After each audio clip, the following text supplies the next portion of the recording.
Hello అందరికీ welcome to curious కుట్టి YouTube channel. ఏది ఏబీసీ జ్యూస్లో వాటర్ వేస్తున్నావా? అయితే నీ ప్రయత్నం బురదలో రాయి కడిగినట్టే.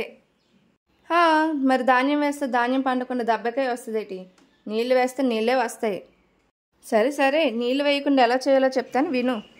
3 క్యారెట్లు, 2 కీరా, సగం బీట్రూట్, 1 నిమ్మకాయ, చిన్న అల్లం ముక్క, 1 టమాటో, 1 ఆరెంజ్ తీసుకో. ఫస్ట్ తీసుకున్నావా? ఇప్పుడు క్యారెట్ని కడిగేసి గీకేసి ముక్కలుగా కట్ చేసేసి పక్కన పెట్టాయి. సేమ్ అలానే కీరా బీట్రూట్ కూడా కడిగేసి గీకేసి కట్ చేసాయి.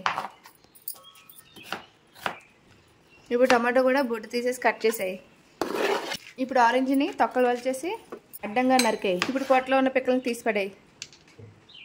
చిన్న అల్లం ముక్క వేసుకో. ఇప్పుడు గీకిన చెత్తను పడేయకుండా మొక్కలకు వేసేసుకో. క్లీన్ చేయడం ఆపేసి మిక్సీ జార్ తీసుకో. సగం కట్ చేసిన ముక్కలను వేసుకొని గ్రైండ్ చేయి. ఇంక చాలు, ఆపేసి మిక్సీ గిన్నె తీయి.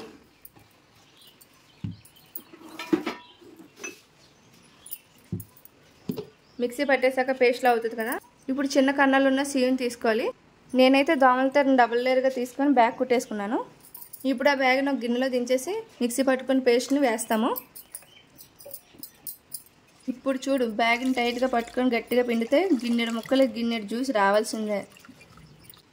ఇప్పుడు ఒక గాజు గ్లాస్ తీసుకొని అందులో జ్యూస్ పోసి 1 స్పూన్ హనీని వేసి మిక్స్ చేసి సన్నగా కట్ చేసుకున్న లెమన్ని గ్లాస్ ఎడ్జ్కి ఎలగొల గుచ్చేసి చిన్న పుదీనాని దాంట్లో డిప్ చేసేసి తాగితే ఉంటుందండి ఎర్లీ మార్నింగ్ డీటాక్స్ డ్రింక్. సూపర్గా ఉంటుంది, హెల్త్కి కూడా చాలా మంచిది. అందరూ ట్రై చేయండి. మీకు కనుక ఈ వీడియో నచ్చితే please like, share and subscribe. Thank you for watching.